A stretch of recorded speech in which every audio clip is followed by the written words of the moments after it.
décisions, c'est pour tout ce qui vous concerne, votre épargne, votre santé, l'école de vos enfants et tout, prenez les choses en main parce que ces gens-là sont des criminels.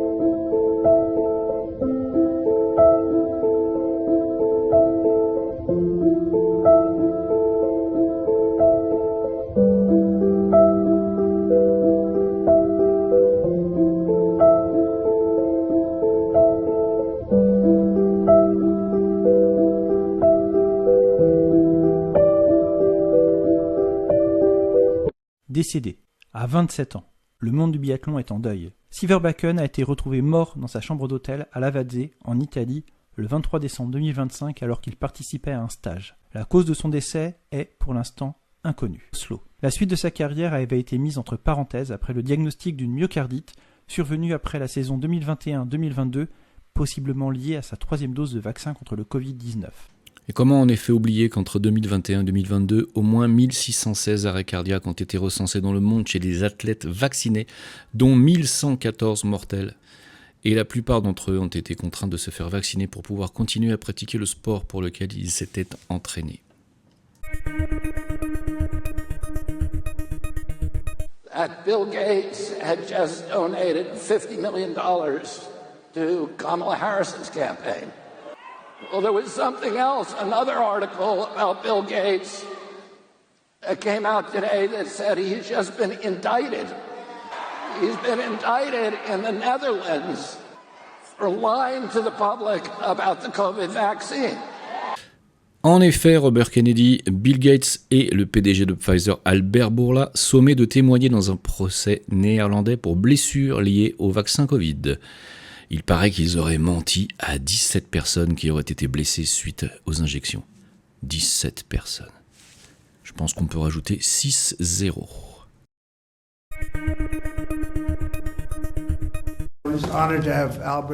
Personnellement, je n'oublierai jamais que Donald Trump, qui était censé arrêter cet homme, l'a reçu à la Maison-Blanche, dans le bureau ovale, pour le féliciter pour son immense travail pour le Covid-19 et la vaccination. L'hydroxychloroquine. Alors, l'hydroxychloroquine, comment ça fonctionne ? Donc, mon sentiment, c'est que nous consommons souvent trop de médicaments et que moins on en consomme, mieux on se porte. Voilà, ce sont des criminels. On peut dire aujourd'hui vraiment que ce sont des tueurs, ces gens-là. Toi, t'irais jusque-là ou pas ? Des assassins ? Ben, en tout cas, pour ma part, c'est clair que c'est plus sanitaire. Hein. C'est plus sanitaire. Il y a une autre stratégie derrière. On parle beaucoup des populations ou autres, mais en tout cas, ça peut pas être sanitaire parce que c'est pas possible que les autorités soient pas au courant des effets délétères des approches vaccinales à ARN messager. Hein. Maintenant, on a du recul depuis 2021 jusqu'à nos jours. On voit bien l'explosion des effets secondaires à tous les niveaux dus à cette vaccination anti-Covid, hein, puisque pour rappel, les remontées qu'il y a eu actuellement sur les effets secondaires induits par les vaccins à ARN messager, notamment Avaers, les vaccins anti-Covid, eh ben les remontées sont très supérieures à l'ensemble des remontées de tous les vaccins sur une période de 36 ans. Et on sait, par une analyse qui a été rapportée par Kennedy, que ces remontées ne correspondent qu'à 1% de la réalité. C'est-à-dire qu'en fait, il y a 100 fois plus d'effets secondaires qui n'ont pas été rapportés, justement, à Vaers. Donc il faudrait multiplier par 100, en fait, le nombre d'effets secondaires réels des vaccins anti-Covid. On voit que ces vaccins, donc, entre guillemets, induisent des tas de pathologies qui mettent plus ou moins de temps à se développer, des pathologies auto-immunes, des cancers. Donc des fois, c'est très rapide avec les turbocancers, mais ça peut initier justement des cancers. À ce moment-là, la progression peut être plus lente. Donc moi, ça me surprend pas. Hein. D'ailleurs, on sait que le maximum de mortalité, c'est juste après l'injection vaccinale, et puis entre le 3e et le 4e mois après l'injection vaccinale pour les vaccins anti-Covid. Il y a un peu tous les cancers. Il y a une augmentation du taux de cancer de plus de 30%. Et puis, il apparaît beaucoup de cancers, notamment du pancréas. Voilà. Vous poumon, pancréas, voilà. Mais il y a une flambée un peu de tous les cancers, mais particulièrement le pancréas. Pareil, ils ont fait passer les ARN messagers comme vaccin, alors que c'est de la thérapie génique, hein, donc ils changent de définition. Et oui, Jean-Marc Sabatier n'est pas le seul à faire ce type d'affirmation. Francis Boyle, professeur de Harvard, confirme par déclaration sous serment, ce qui ne rigole pas aux États-Unis, que les vaccins contre le Covid-19 sont des armes biologiques, ce qui signifie qu'il y a eu un massacre volontaire, voire un crime contre l'humanité, dont le but est pour le moment non avoué. Donc il faut vite mettre Madame von der Leyen en prison. En prison, carrément. Elle a touché plus de 3 milliards de dollars et elle refuse de donner les papiers. Et son mari, elle a signé avec Pfizer. Elle a touché 3 milliards de... 28 milliards de dollars pour les vaccins de Pfizer.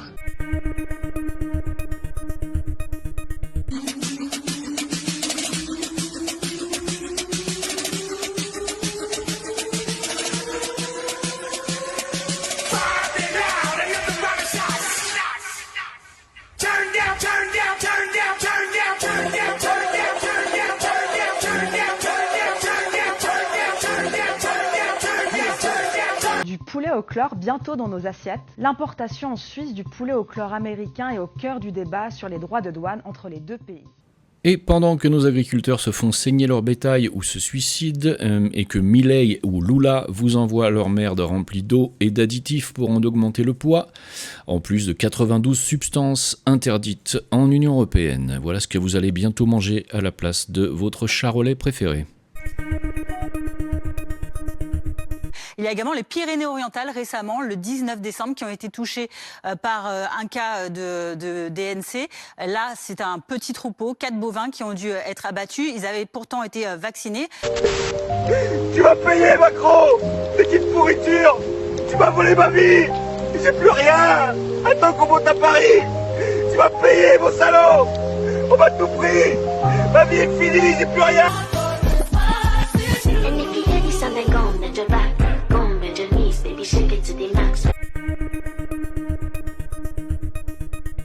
Sois docile, écoute, et tu prendras du pognon. Et tu rouleras en Ferrari. Mais au moindre dérapage, attention. Et là, on l'a vu en France avec Kylian Mbappé. C'est incroyable. C'est un héros absolu. Il refuse de se présenter, il refuse de jouer contre Israël. Le lendemain matin, il a violé une femme.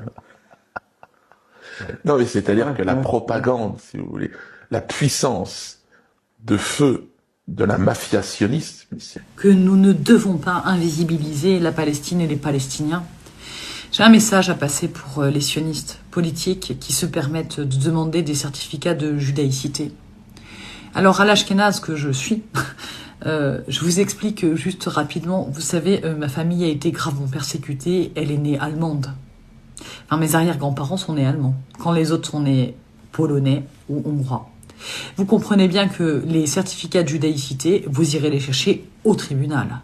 Puisque pour les sionistes, être antisioniste est synonyme d'antisémitisme, le pape Léon est donc antisémite en condamnant les conditions des Palestiniens à Gaza pendant le sermon de Noël. Le pape Léon, en effet, a condamné les conditions causées par Israël et auxquelles sont confrontés les Palestiniens à Gaza pendant son sermon de Noël aujourd'hui. Le premier pape américain a souligné que la naissance de Jésus dans une étable symbolisait Dieu qui avait planté sa tente fragile parmi l'humanité. Il a ensuite établi un parallèle avec la situation à Gaza en demandant comment alors ne pas penser aux tentes à Gaza exposées pendant des semaines à la pluie, au vent et au froid. Des propos probablement exagérés alors que le ministère de la Santé de Gaza a averti mardi qu'environ 320 000 enfants de moins de 5 ans risquent une malnutrition aiguë en raison du blocus israélien, crise aggravée par une grave pénurie de médicaments, les responsables de la santé palestiniens affirmant que plus de 62% des médicaments essentiels nécessaires ne sont pas disponibles dans la bande de Gaza.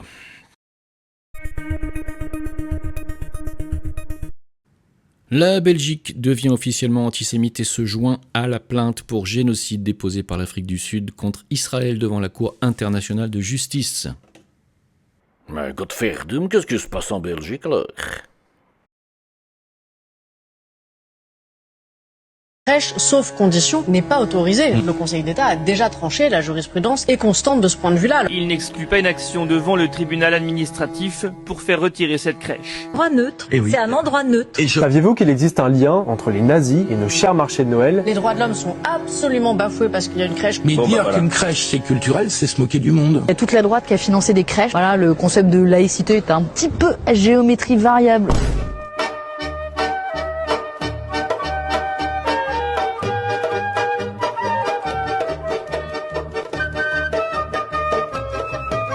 The existential threat to the Christian presence is real and deepening, and we continue to face violations and infringements of the right of free access to the holy places. Christian Zionism, which is a misusing of the Christian Holy Scripture for political purposes.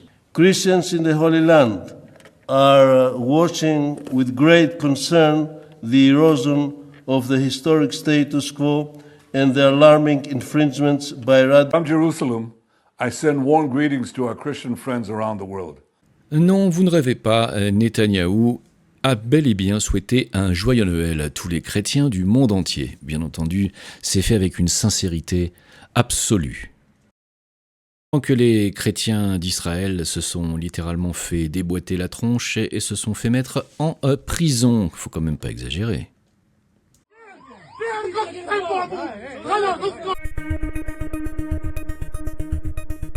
Alors il y a un concept dans la Torah qui s'appelle Avodah Zara, qui peut se traduire en français par culte étranger. Il faut savoir que c'est l'une des fautes les plus graves du judaïsme, parce que c'est comme si on trahissait Dieu. Et il faut savoir qu'un des piliers de notre foi, c'est que Dieu est unique, il n'y a pas d'autre divinité que lui. Et on doit avant tout lui être fidèle. Et vu que le christianisme attribue des propriétés divines à Jésus, il nous est strictement interdit de célébrer Jésus, soit par les fêtes, soit par les croyances, soit même en rentrant dans une église.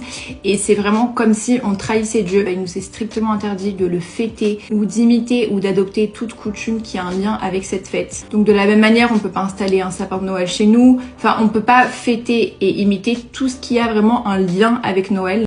Pendant ce temps-là, en Iran, les chrétiens fêtent Noël, comme dans la majorité des pays musulmans où il y a des chrétiens.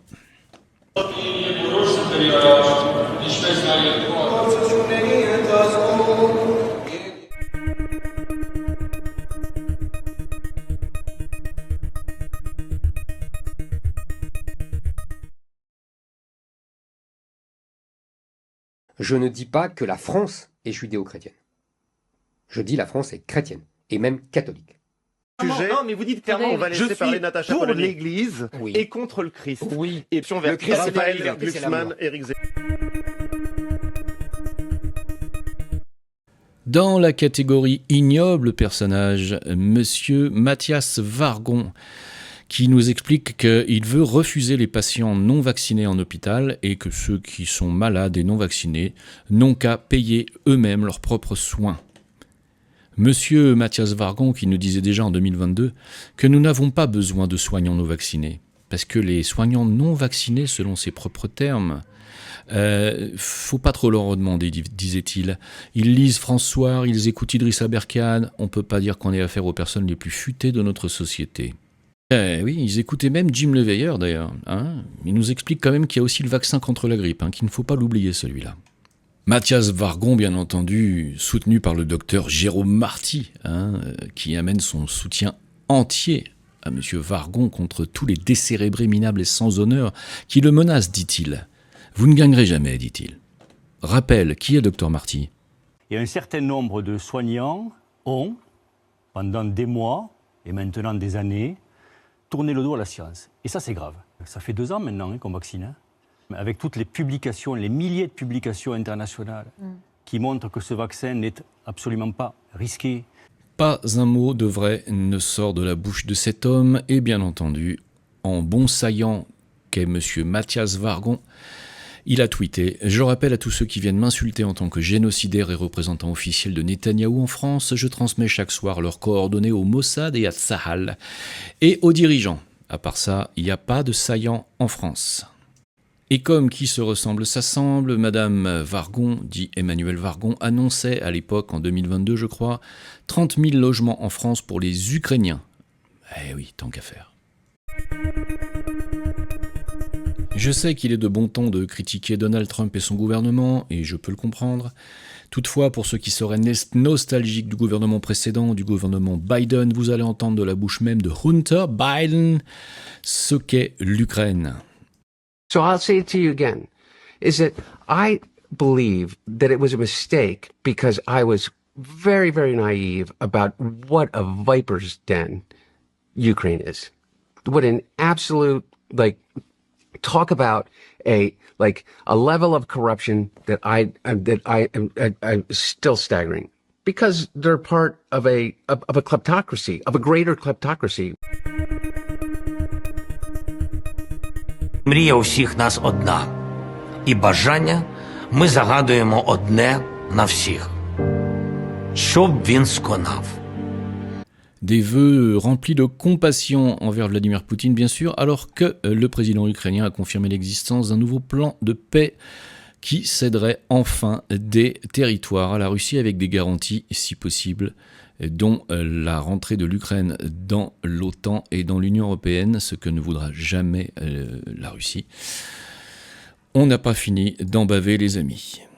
What I've seen over these months is that every time they make progress and they move closer and closer to that hope for peace. Tulsi Gabbard, la porte-parole du gouvernement américain, nous explique qu'il existerait un État profond qui fait tout ce qu'il peut pour empêcher tous les efforts de paix et entraîner l'armée américaine avec l'OTAN dans une guerre directe avec la Russie. Ça alors. Le gouvernement américain est carrément complotiste. Et en effet, étrangement, Sanae Takaichi, la populaire première ministre du Japon, va envoyer 6 milliards de dollars pour aider l'Ukraine. On se demande vraiment pourquoi.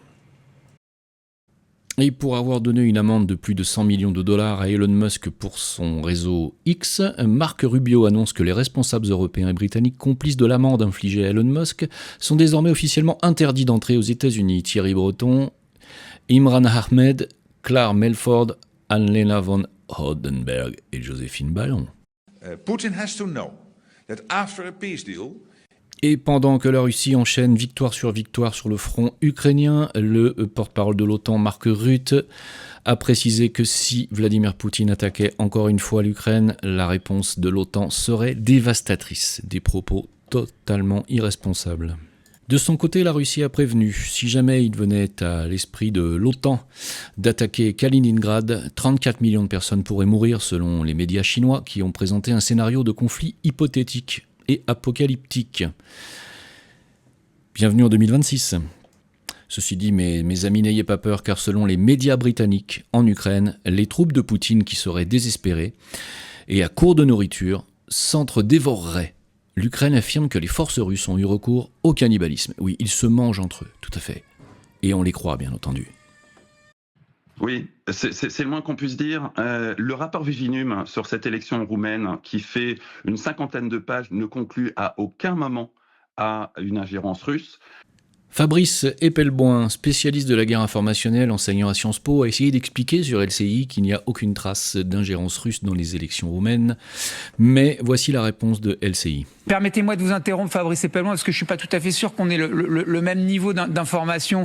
En effet, je crois que tout le monde peut confirmer, personne n'a le niveau d'information de LCI, qui est un niveau aussi bas, on n'a jamais vu ça. Que nous sommes face, non pas à une défaite de l'Ukraine, mais à une absence de victoire que nous attendions. Et oui, ce n'est pas une défaite de l'Ukraine, mais un manque de victoire. Putain, combien de temps faut se les farcir encore ? À l'heure où je parle, près de 2000 personnes vont de nouveau dormir dans la rue dans la métropole bordelaise. Il faut d'urgence réquisitionner les logements vacants pour loger tout le monde. Il peut y avoir des enfants qui sont consentants, et ça, faut pas l'oublier. Donc déjà, un seuil, c'est un progrès. Et lorsque je vous dis qu'il peut y avoir des relations entre de très jeunes adultes et des adolescents, eh bien oui, lorsque vous avez un jeune adulte de 17 ans qui va avoir une relation sexuelle avec un autre enfant de 14, bientôt 15 ans, il y en a un... Madame Billon, excusez-moi. Non, excusez-moi, Madame Billon. Là, c'est Bruce Toussaint qui vous parle. Hein. Je suis désolé. Vous entendre dire à l'antenne que des enfants sont consentants, je suis désolé. Moi, ça me pose un problème et je suis désolé, mais ça... Poniendo a trabajar a presos de todo el país con el objetivo de que devuelvan de alguna forma el daño que le causaron a nuestra sociedad y también para que comprendan realmente el esfuerzo que arrebatan en cada delito que cometen. Les sacamos los celulares en todas las cárceles nacionales. Se acabó el viva la pepa de que sigan haciendo sus negocios desde las cárceles federales. Parfait, Milei. Et c'est pour quand pour la France? Il va peut-être falloir qu'on s'y mette un jour. Hein.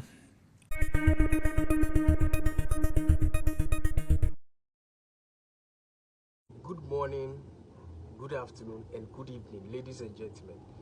Le crétin de la semaine, Ebo Noah, un prédicateur ghanéen qui se prend pour un prophète et qui a dit à son peuple, si je puis dire, que Dieu lui a dicté la date de 25 décembre 2025 pour le prochain déluge, c'est-à-dire aujourd'hui. Et donc il avait construit un genre d'arche. Résultat des courses, un magnifique résultat. Résultat des courses, panique générale pour aller se réfugier dans l'arche, en attendant, bien entendu, le déluge du 25 décembre. Déluge qui, comme vous le voyez vous-même, n'est jamais arrivé aujourd'hui, et donc notre magnifique prédicateur a dit que finalement Dieu a fini par lui dire qu'il avait décidé de reporter cette date. Ce qui n'a pas empêché notre crétin de la semaine d'acquérir une magnifique Mercedes-Benz de 89 000 $, argent qu'il a récolté auprès de sa communauté crédule. C'est tout pour ce journal numéro 6. Je vous laisse avec votre poule préférée afin d'expier vos péchés et je vous souhaite à tous de très bonnes fêtes de Noël.